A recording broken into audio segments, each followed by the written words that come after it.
What's up, Headless Horde? Welcome back. So today we're here at ICCCon in Nashville, Tennessee. We're on the ICC podcast stage.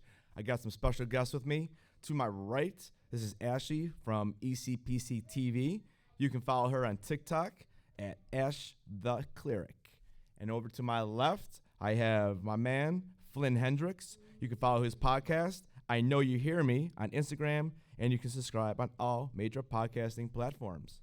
And then to my far left is Matt from ECPC TV.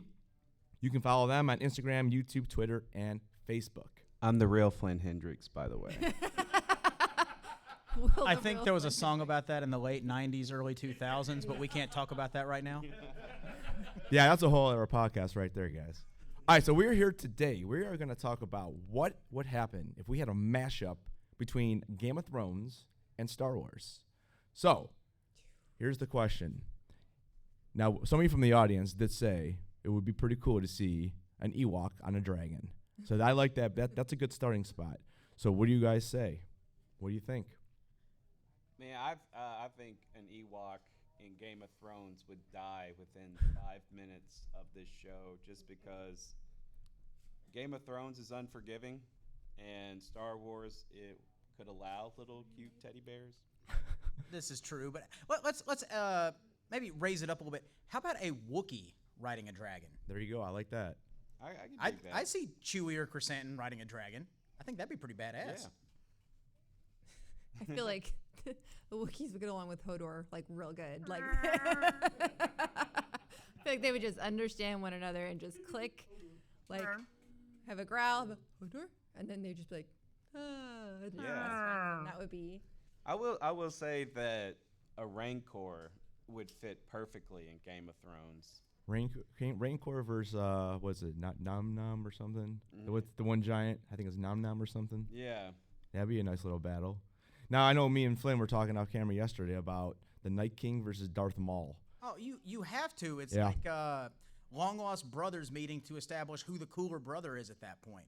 Who's the most iconic John Wayne or Clint Eastwood of that family? You know, you have to do that. That makes sense too, because they both have the horns. Both have the horns, right? And and he's blue, so or like blue white.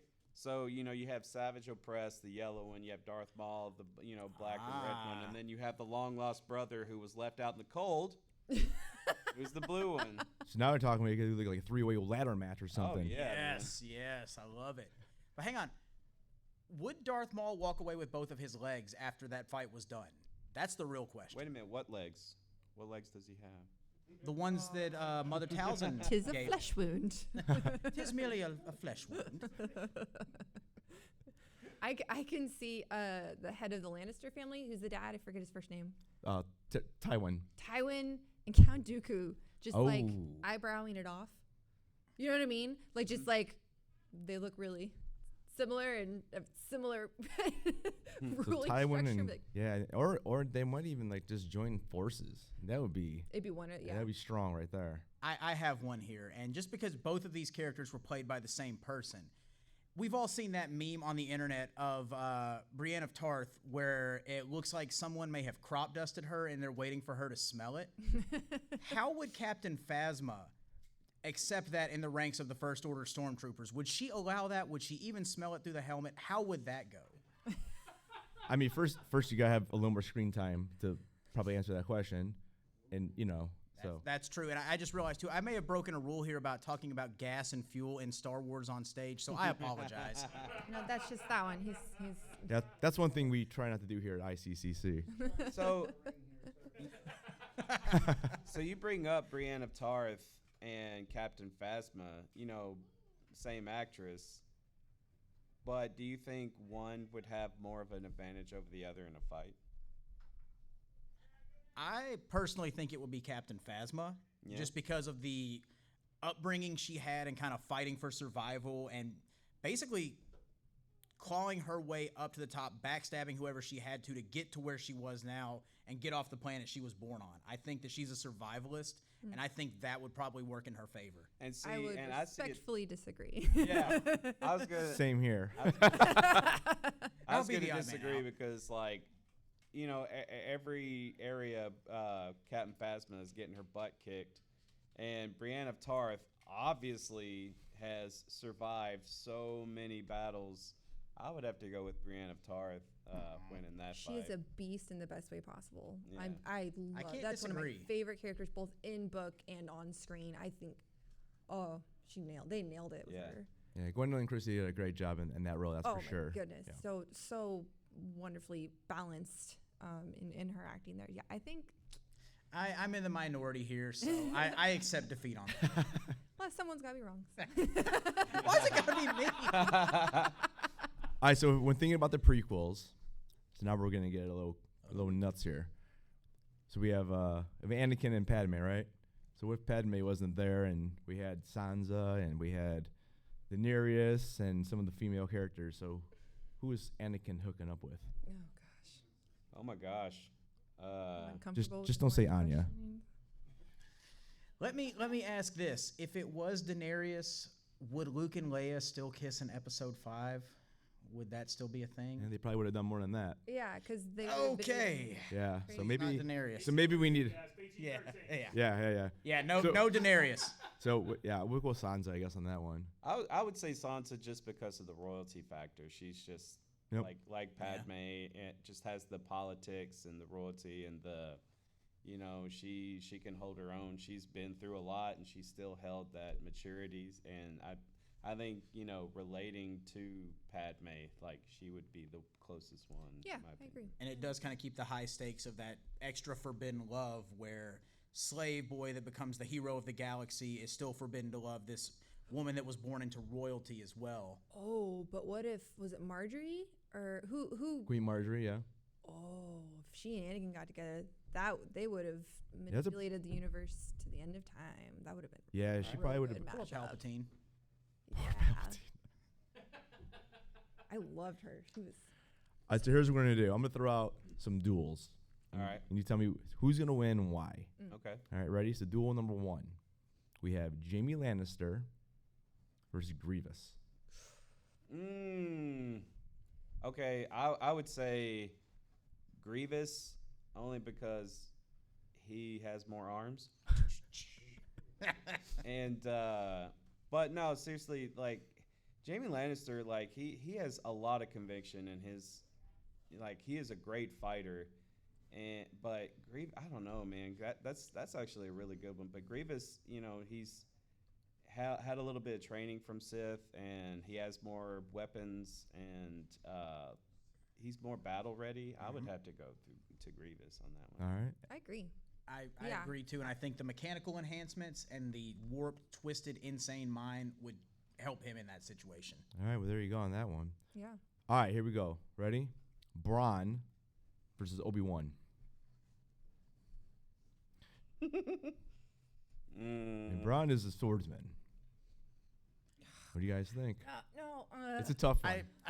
I'll just reference the Count Dooku Obi-Wan confrontations and how Obi-Wan came up on the short end there. He held his own for a little bit, but I think he would get worn down, and eventually the more skilled swordsman would maintain his composure, keep his cool, and ultimately have the victory. And you know what? Bronn's not above cheap tricks. Yep. Ooh, good point. Yeah. He really has no honor. Yep.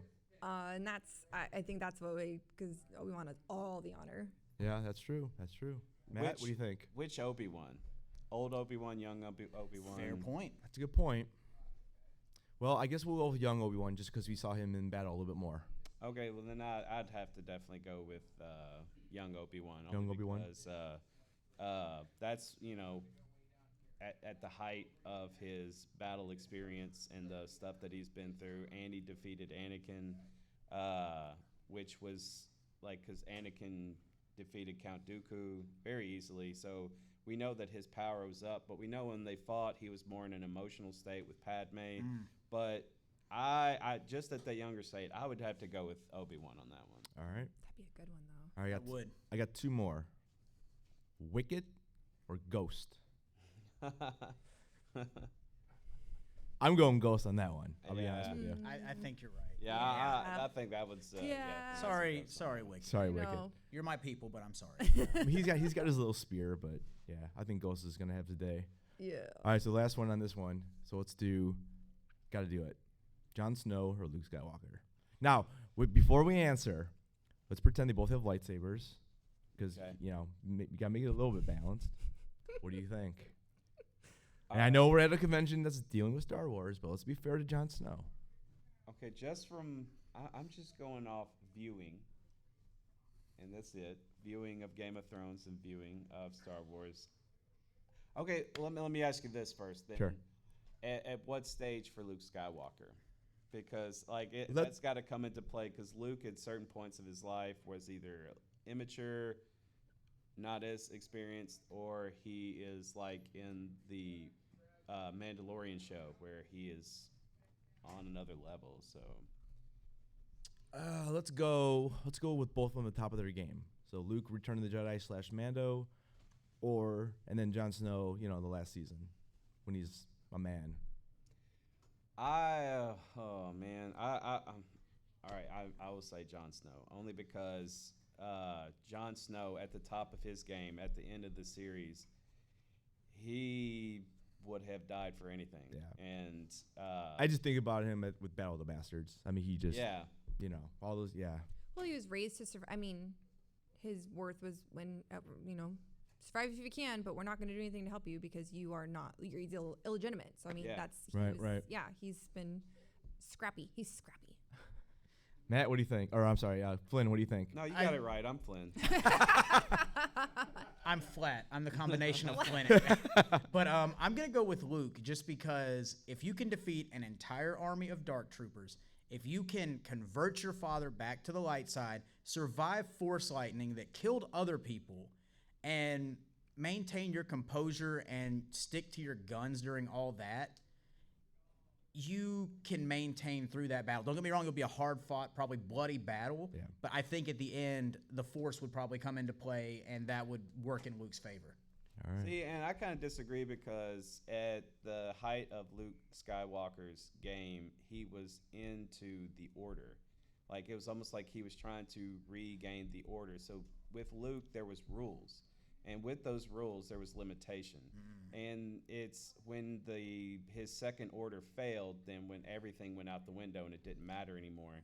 And with Jon Snow, point. there is it was, I have to defeat this person. I will give my entire life and limb to defeat this person, because he has shown that from beginning to end, because he has been one of the most discredited characters until the end, where he had to earn, like going to the Black Gate and going through everything, or being with the wildlings. It was the wildlings, right? Correct. Yeah, being with the wildlings and then earning his place at the very end. Like, I just think his rules and limitations versus I need to get this done, I think Jon Snow would take it. So I have a question. Yep. Let's say we're in the Game of Thrones universe, and all of a sudden the Force becomes a thing. Who do you think would who would have the highest midichlorian count? Oh my God. Who would have? Sorry, we're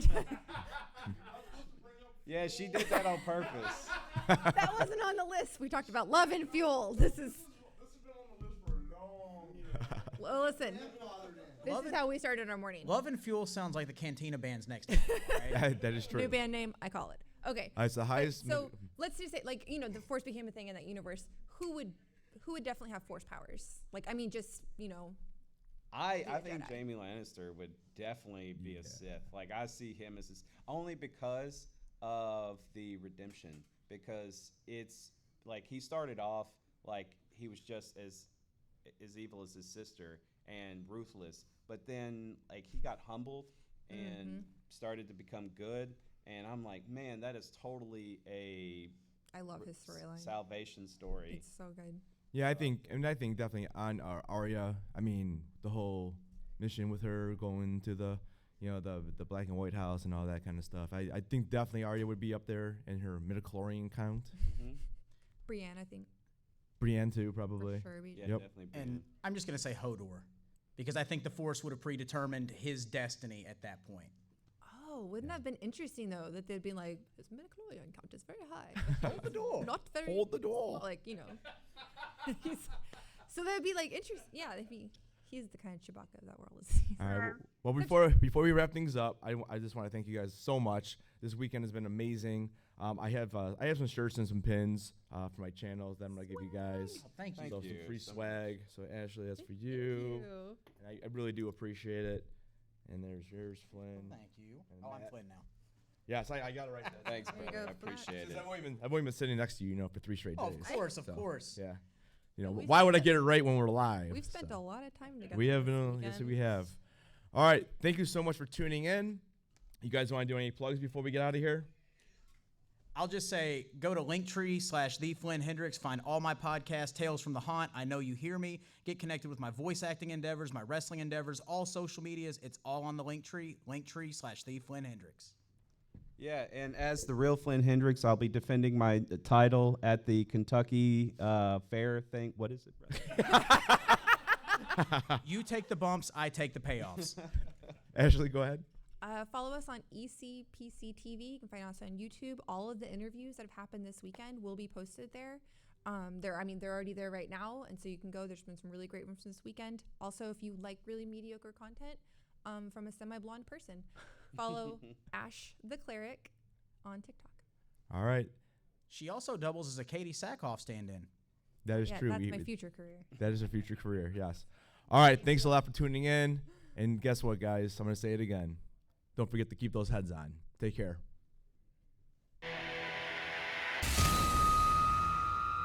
This summer, saddle up in Smashville as the Music City hosts the hottest party of the summer, WWE SummerSlam Nashville. For the first time ever at Nissan Stadium, a little bit country, a little bit rock and roll, a whole lot of kick-ass. WWE SummerSlam, Saturday, July 30th. Tickets on sale now.